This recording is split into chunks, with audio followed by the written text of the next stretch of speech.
मेरे राजा। ये सारे हॉस्टल है। एक स्टूडेंट के लिए कमरे हैं, 10 बाई 10 की साइज का ये कमरे हैं। उनका ये बुक शेल्फ है।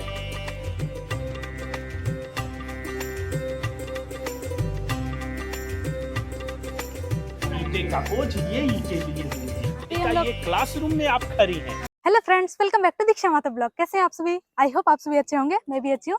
तो फ्रेंड्स, अभी मैं आई हूँ नालंदा यूनिवर्सिटी, और ये जो यूनिवर्सिटी मैं आप लोगों को दिखाऊंगी, ये यूनिवर्सिटी अपने टाइम में बहुत ही बड़ा और बहुत ही अच्छा यूनिवर्सिटी हुआ करता था। तो अभी जो कि हम लोग अंदर आ चुके हैं, गेट से अंदर आ चुके हैं, तो इसका जो है प्राइस, टिकट प्राइस जो है 40 रुपये हम लोग को लगा। तो अभी हम लोग अंदर चलेंगे, और ये यूनिवर्सिटी उस टाइम जो है सबसे अच्छी थी। तो इसको क्यों जलाया गया, क्यों अभी ये खंडर बना, वो सारा चीज मैं अभी बताऊंगी। और ये यूनिवर्सिटी का कौन कौन सा पार्ट यहाँ पे अभी मिला है, बहुत सारी चीजें अभी बताऊंगी। तो चलिए चलते हैं। तो सर, ये बताइए, ये कैंपस जो है उस वक्त कितना दूरी में फैला हुआ था? 7th सेंचुरी एडी में कनौज किंग हर्षवर्धना के टाइम में जब यहाँ हुएनसांग पढ़ने आए थे, यहाँ के जूनियर स्टूडेंट के रूप में रहे, फिर वो सीनियर स्टूडेंट के रूप में रहे, यहाँ वो फिर कैंपस सिलेक्शन में यहाँ के प्रोफेसर भी रहे। उन्होंने अपनी डायरी में ये मेंशन किए हैं कि नालंदा की area north to south 10 kilometre था, ईस्ट एंड वेस्ट 5 किलोमीटर था। लेकिन अभी नालंदा का अवशेष 1915 टू 1940 तक जो खुदाई हुआ, वह 1 स्क्वायर किलोमीटर एरिया की खुदाई का अवशेष अभी नालंदा बचे हैं। ये विद्वानों के रहने के लिए कमरे हैं। उनका ये डोर हैं, इनके ऊपर रूफ थी, वुड एंड ब्रिक्स, और रूफ में ही खिड़कियां होती थी जो स्काईलाइट वेंटिलेटर सिस्टम होते थे। सारे ये कमरे हैं जो रहने के लिए, ऐसे ऐसे कमरे 11,500 कमरे थे। अभी खुदाई में 330 कमरे मिले हैं। एक हॉस्टल से दूसरे हॉस्टल का ये पैसेज है कॉरिडोर, जिसमें आपने हिंदी फीचर फिल्म देखे होंगे। 1969 ईस्वी का सुपरहिट फिल्म है जौनी मेरा नाम।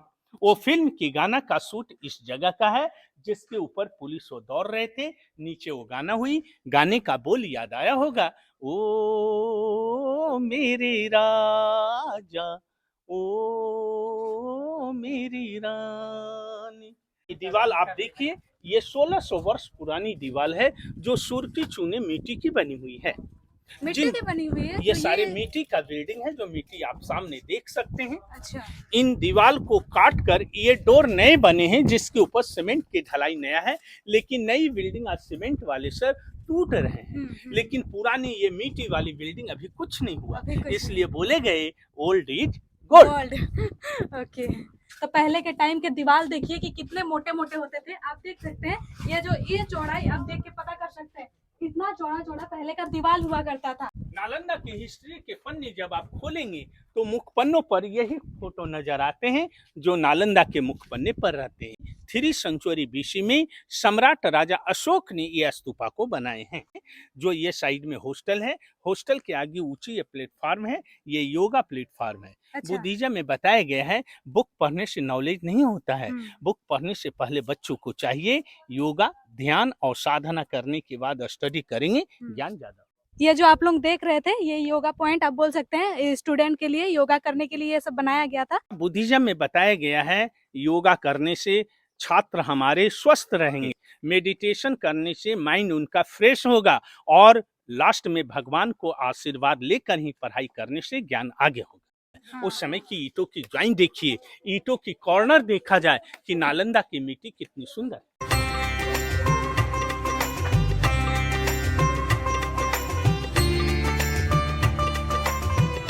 यह सारी आप ईंटें जो देख रहे हैं 1600 ईयर्स ओल्ड दीवार है।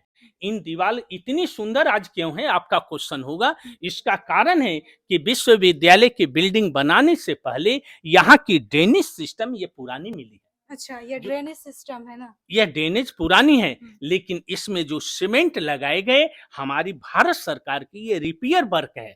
यानी खुदाई में ये ड्रेनेज मिले हैं, उसके ऊपर भारत सरकार ड्रेनेज के ऊपर प्लास्टर कर दिए। आज भी जो रेनी सीजन वाटर होते हैं, यह पानी यहाँ आकर स्टोर होते। ये ड्रेनेज पैसे चेंबर हैं, और इसी से वो आउट होकर तालाब में चले जाते। उस समय यूनिवर्सिटी में 52 तालाब थे, 52 टैंक थे।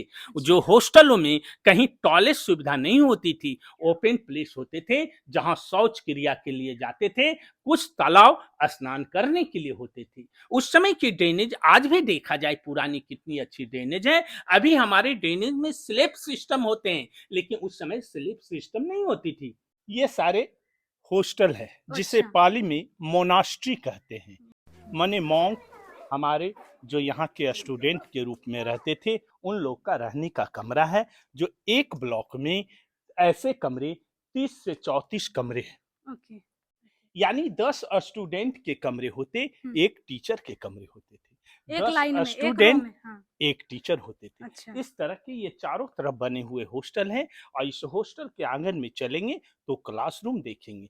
जो एक स्टूडेंट के लिए कमरे को देखा जाए, ये डोर होते, ये डोर को लगाने के लिए लॉक सिस्टम होते और उनकी ये ताक होते जो गुप्त सामान रखने के लिए उस जमाने का ये लॉकर सिस्टम। यहाँ पे दरवाजा होता था, उसके बाद उसी के जस्ट बगल में यहाँ पे लॉकर सिस्टम हुआ करता था।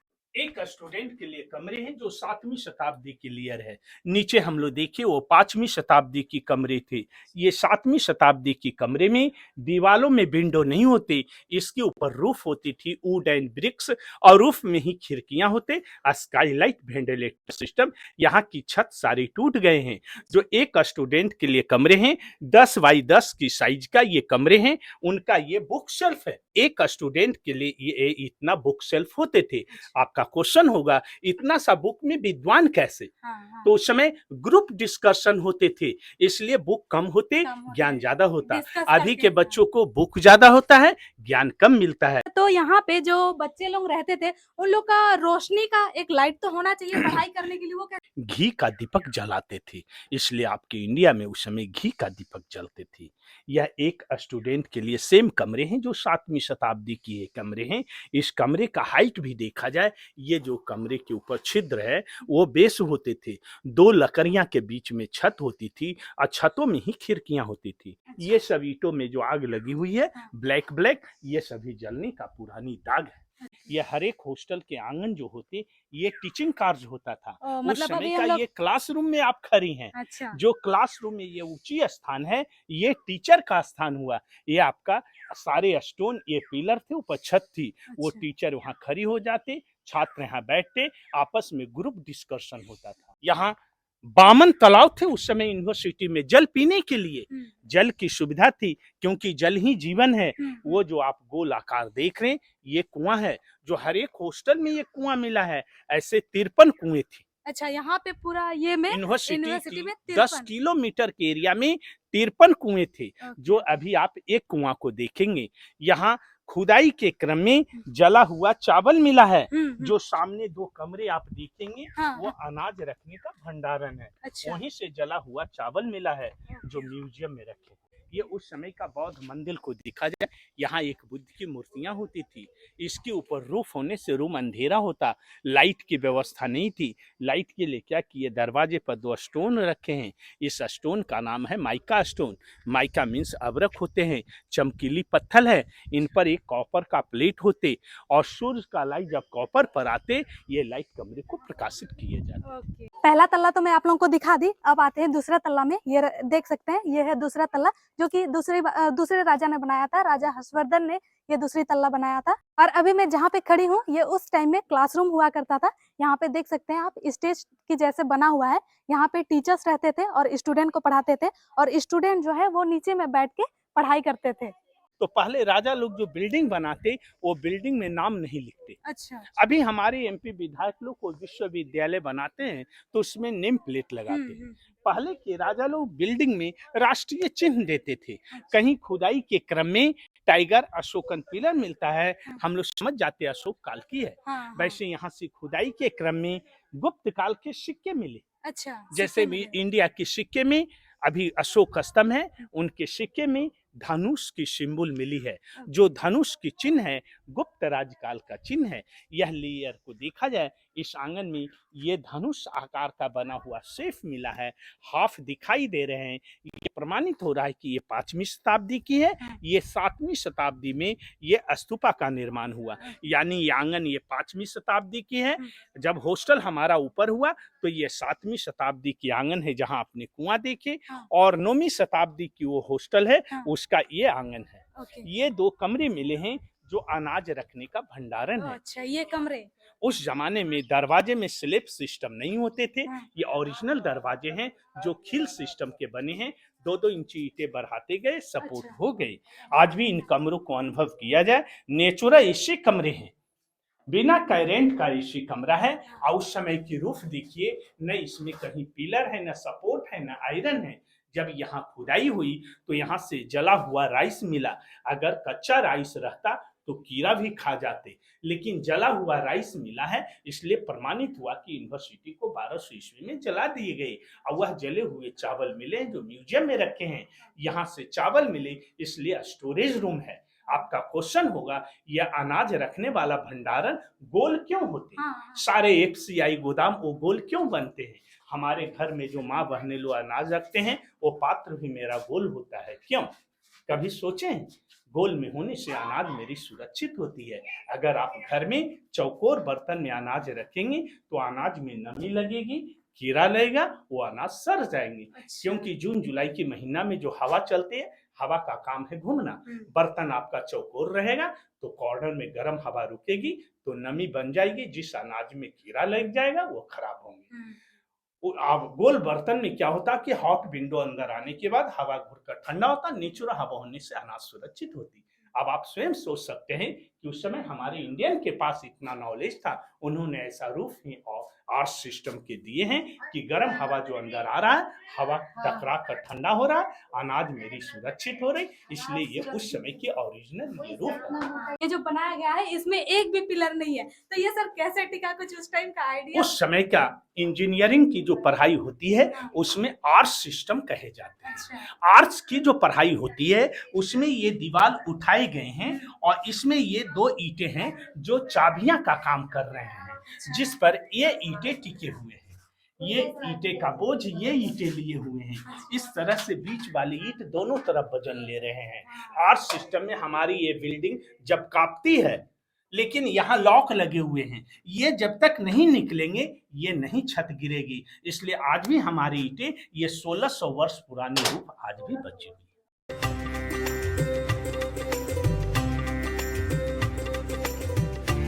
या ओरिजिनल कुएं हैं। आप सारी ईंटें को देख सकते हैं, कहीं ईंटों में खराबियां नहीं आए हैं। यह 1600 वर्ष पुरानी ईंटें से बनी हुई है, जो यह भी राउंड ऑफ स्टेट में ब्रिक लगे हुए हैं। इंजीनियरिंग के बहुत सुंदर यहाँ व्यवस्था थी और वास्तुकला के आधार से भी ये कुएं बने हुए हैं।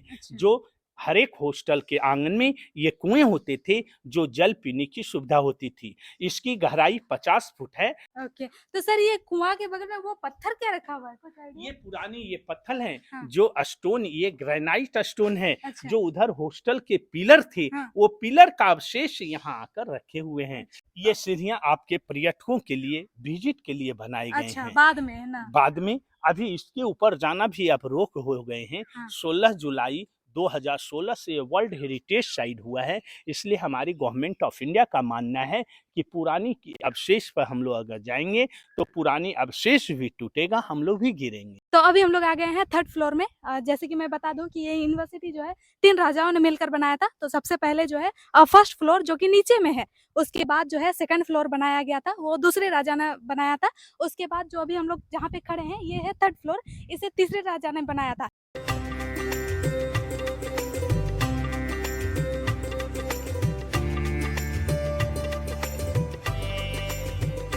और ये देखिए उस टाइम के स्टूडेंट लोग का सोने का बेड, यहाँ पे वो सोया करते थे, इस तरह का बनाया हुआ था सोने के लिए। मैंने बताया है कि यह विश्वविद्यालय 5वीं सदी में बनी, लेकिन 5वीं शताब्दी से पहले यह जगह का इतिहास है कि 1000 वर्ष पहले भगवान बुद्ध और महावीर का टाइम कहे जाते हैं, जो 6th सेंचुरी BC कहे जाते हैं।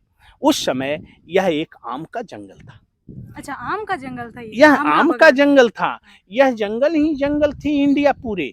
आबादी बहुत कम थी उस समय। यह जंगल को अम्रपवार का वन के नाम से जाने जाते थे। मैंगो गार्डन था। अच्छा। उस समय ये मगध राज्य थी, जिस राज्य की राजधानी राजगीर था, जहां के राजा बिंबिसार थे। उस समय भगवान बुद्ध को बोध गया में ज्ञान की प्राप्ति हुई और धर्म का प्रचार उन्होंने सारनाथ से किए।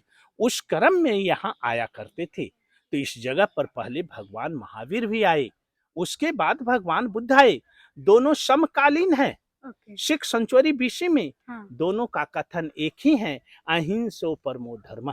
3 सेंचुरी बीसी में जब कलिंग की विजय प्राप्त किए हमारे सम्राट राजा अशोक ने, उस समय मगध की राजधानी पाटलिपुत्रा किए।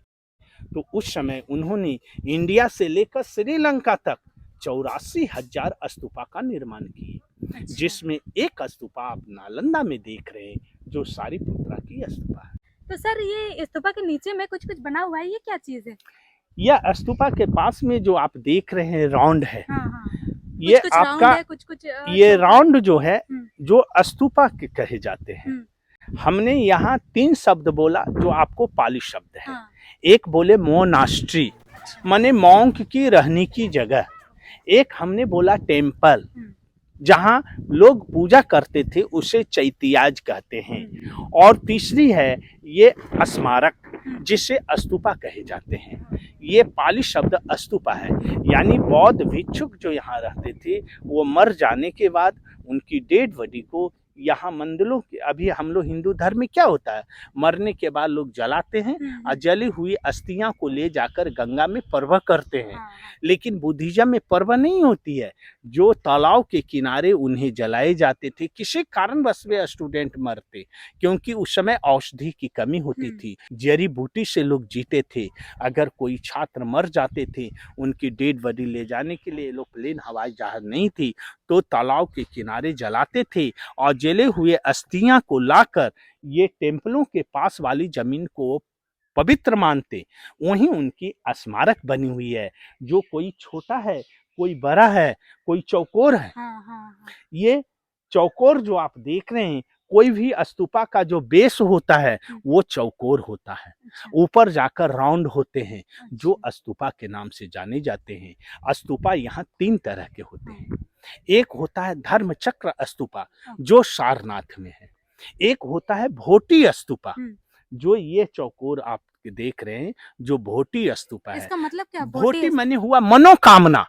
मनोकामना पूर्ण होने के बाद जो स्मारक बनाए जाते थे, उसे भोटी स्तूपा कहते हैं। जैसे यहाँ जो स्टूडेंट लोग आते थे, चाहते थे कि हम 2 सब्जेक्ट, 10 सब्जेक्ट, 20 सब्जेक्ट के विद्वान बने, और विद्वान बनने के बाद मेरी मनोकामना पूर्ण होगी, तो मैं यहाँ एक स्तूपा का निर्माण करूंगा, जो भोटी स्तूपा के नाम से जानते हैं। एक स्तूपा है जो स्मारक स्तूपा है, जो योग्यता के अनुसार है। जूनियर का छोटा है, सीनियर का बड़े हैं, बड़े बड़े प्रोफेसरों की ये सब समाधियां हैं, योग्यता के अनुसार बनी है। 12वीं से 18वीं तक ये मिट्टी के नीचे दबी हुई थी। 600 वर्षों तक नालंदा लोग पढ़ते थे, नालंदा के भग्नावशेष नहीं देखते थे। अभी 1 किलोमीटर की देखरेख हमारी भारत सरकार कर रहे हैं कि आज हमारे यहाँ पर्यटक Japan, Korea, Thailand, Burma, Sri Lanka, South Africa, America, हर जगह से लोग आ रहे हैं आज विश्व से। उस समय विश्व के लोग हमारे यहाँ शिक्षा के लिए आते थे, और हमारे यहाँ का द्वारपाल इतने इंटेलिजेंट होते थे कि क्वेश्चन लेने के बाद उनकी एडमिशन होता था।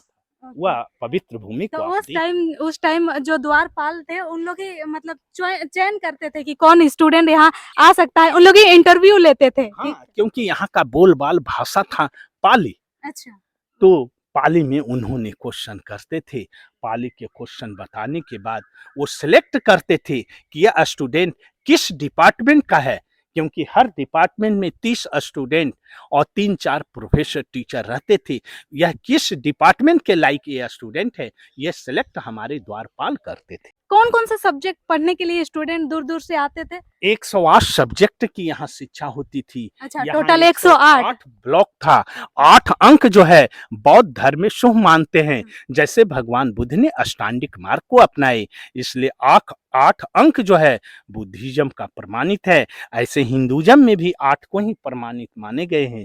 इसलिए यहाँ भगवान बुद्ध ने अष्टांगिक मार्ग को अपनाए थे, इसलिए 8 का महत्व है। इसलिए 108 सब्जेक्ट की पढ़ाई होती है। ये जो आप देख रहे हैं ना, ये 5वीं शताब्दी वाले लेयर है। अभी आप खड़ी हैं जो 7वीं शताब्दी की लेयर पर। ऊपर की लेयर देख रहे हैं वो 9वीं शताब्दी की है।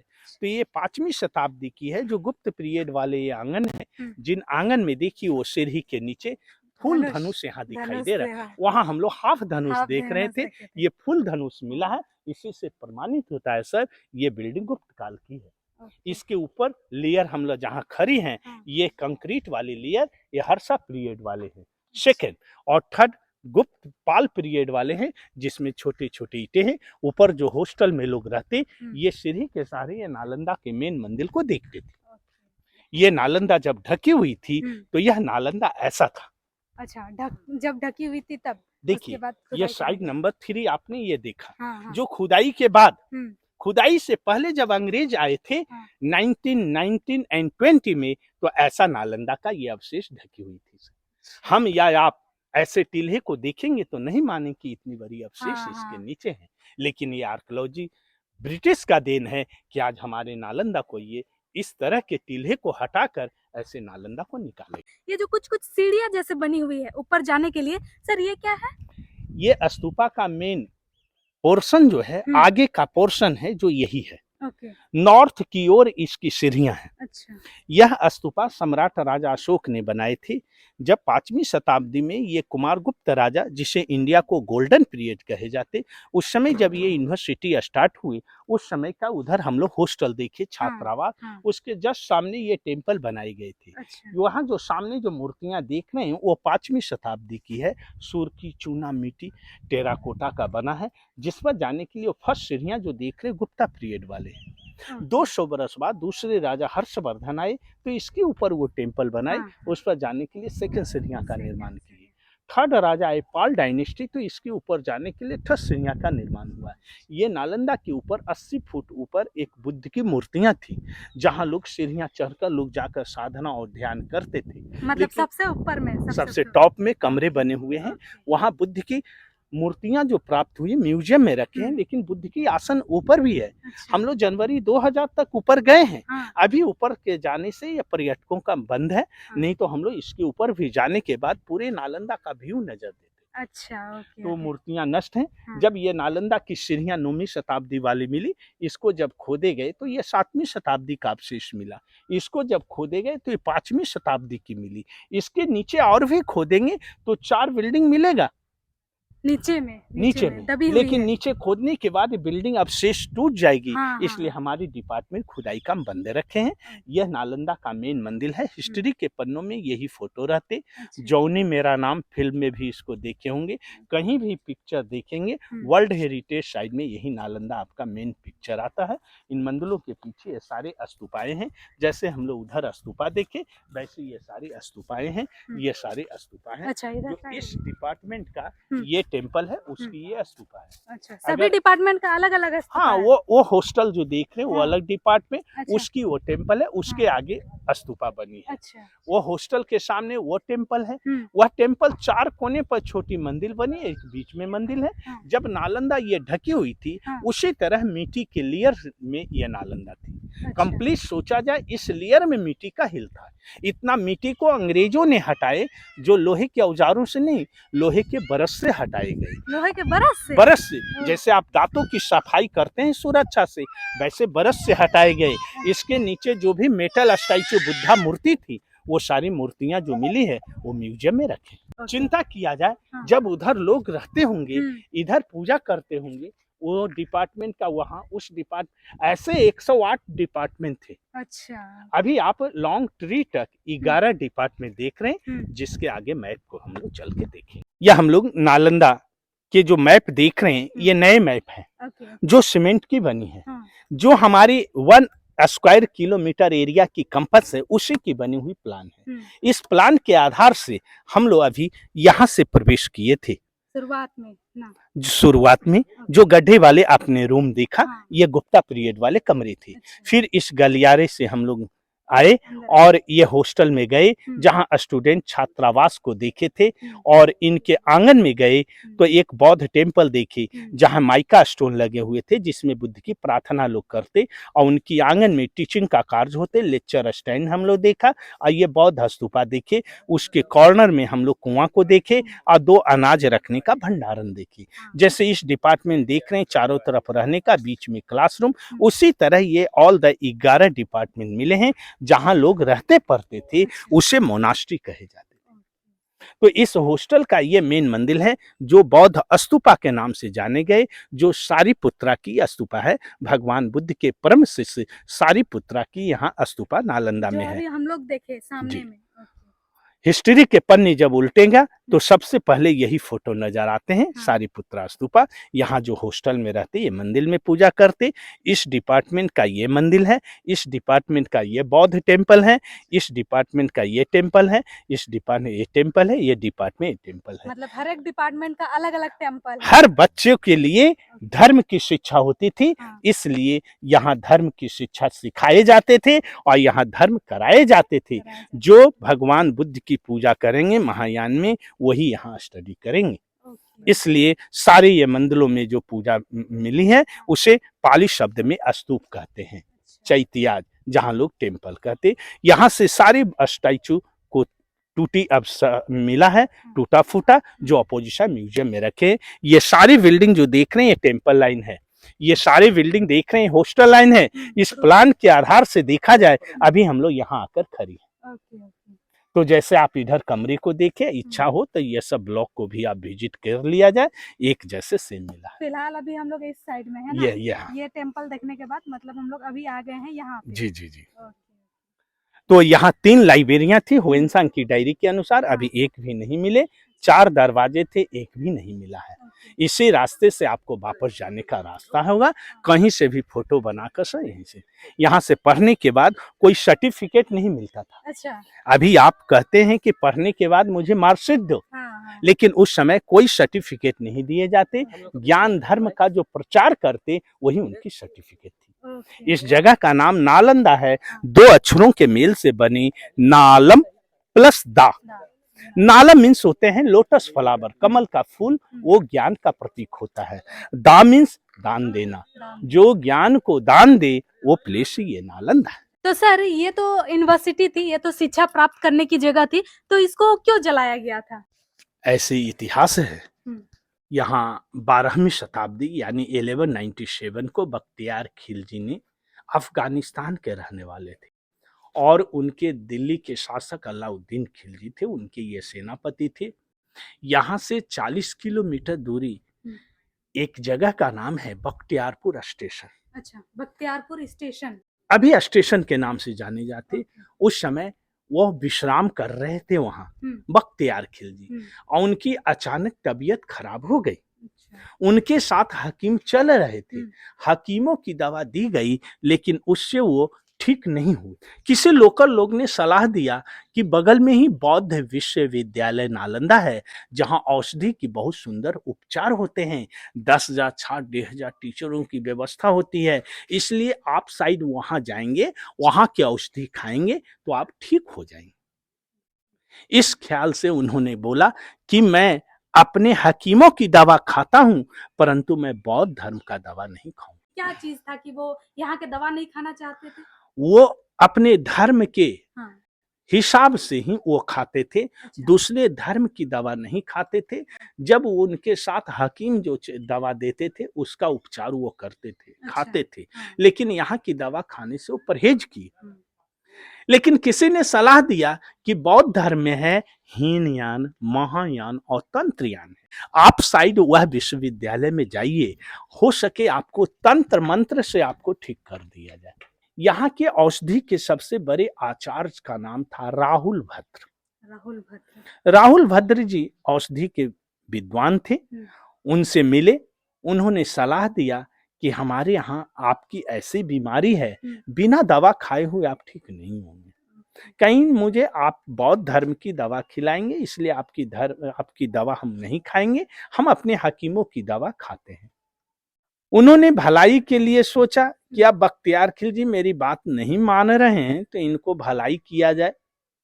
तो उन्होंने ऐसा कहा कि आप मेरी दवा नहीं खाएंगे, लेकिन आप यहाँ बैठकर कुरान पढ़ सकते हैं ना। कहीं मैं तो कुरान कहीं भी बैठकर पढ़ लेता हूँ, किसी भी फील्ड में। तो आप यहाँ कुरान को, आप जो पढ़ते हैं अपने कुरान को यहाँ भेजा दीजिए अपने राज दरबारी से, और यहाँ आप प्रतिदिन 10 पन्ने उल्टेंगे, पढ़ेंगे, तो आप 15 दिनों में ठीक हो जाए। उन्होंने इस बात को स्वीकार कर लिए और उन्होंने अपने हकीमों से वो आपको कुरान से राज दरबारी से भेजा दिए गए। राज दरबारी जब यहाँ पहुंचा दिए पुस्तक, तो राहुल भद्र जी जो उनकी रोग का पाउडर, जो दवा का पाउडर बनाए हुए थे, वो हर पन्ने में लेप लगा दी। अच्छा, दवा मतलब खाने नहीं दे रहे तो मतलब देख के होने से भी उनपे असर करे? नहीं। तो उस पन्ने में लेप लगा दिए। अच्छा। वो अपने दिमाग से कि इस पन्ने को जब वो पढ़ेंगे कुरान को यहाँ, तो प्रतिदिन वो 10 पन्ना उल्टेंगे, तो इस तरह से वो दवा को हमारे चाट जाएंगे। मतलब वो पहले से जानते थे कि वो मतलब ये कर करके पलटाते हैं? उनमें ऐसे ही पन्ने को उल्टाया जाता है। अच्छा। वो जान रहे थे, इसलिए वो दवा को लगा दिए और वो सिर्फ दवा को चाटने से उनको रोग ठीक हो गए। अच्छा। जब ठीक हो गए तो उन्हें आश्चर्य लगा कि इनका बौद्ध धर्म का मैं दवा भी नहीं खाया और मैं ठीक हो गया। तो उन्होंने कहा, अपने हकीमों को डांटने लगे कि तुम कौन ऐसी दवा दे रहा था जो हम ठीक नहीं हुए। यहाँ का तो मात्र हम पेपर, अपना ही पेपर को पढ़े और हम ठीक हो गए। कहीं नहीं सर, आपके साथ छल किया गया। अच्छा। आपने बोले थे कि बौद्ध धर्म की दवा नहीं खाऊंगा, परंतु आपको बौद्ध धर्म की दवा खिला दिए गए, क्योंकि आप अपने जो पन्ने उल्टे हैं, वो हर पन्ने में आप इस तरह से जीभ से दवा को चाटे हैं, जिससे आपको पेहम हुआ और वह दवा से आपने ठीक हुआ। वही उन्हें क्रोधित हुआ कि मैं बोला था कि इस विश्वविद्यालय का मैं दवा नहीं खाऊंगा, फिर भी हमारे कुरान में लगाकर पन्ने से मुझे दवा खिला दिए गए। अगर यहाँ की औषधि इतनी सुंदर है इंडिया की कि सिर्फ दवा चाटने से रोग मेरी ठीक हो गए, हमारे हकीम पीछे हैं कि हमारे बड़े बड़े गोले भी दिए तो उससे हम ठीक नहीं हुए। इसलिए उन्होंने गुस्सा माने, और यहाँ के छात्रों के पास शास्त्र था, शस्त्र की शिक्षा नहीं दी जाती थी। अच्छा। इसलिए एक अवनति का कारण है कि वो 500 सैनिक से आक्रमण किए थे, जबकि मौजूदा अवस्था में यहाँ 10,000 1,500 टीचर थे, मुकाबला कर सकते थे, लेकिन यहाँ था अहिंसो परमो धर्म, फाइट भी नहीं कर सकते थे। तो यहाँ के छात्रों को भय दिखाए वो स्टूडेंट अपने पास बुक लेके चले गए। Japan, Korea, Thailand, Burma, Sri Lanka, आज वो कंट्री बुद्धिज्म हो गए।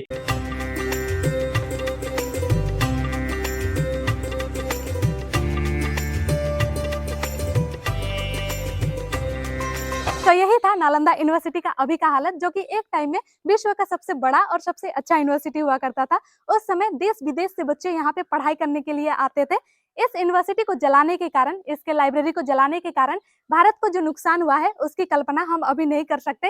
तो फ्रेंड्स, आज का ब्लॉग यहीं पे करते हैं। अगर वीडियो अच्छी लगी हो तो एक लाइक कर दीजिए और एक प्यारा सा कमेंट कर दीजिए, और अगर चैनल में नहीं आए हैं चैनल को सब्सक्राइब कर दीजिए। मिलते हैं नेक्स्ट ब्लॉग में, तब तक के लिए बाय बाय।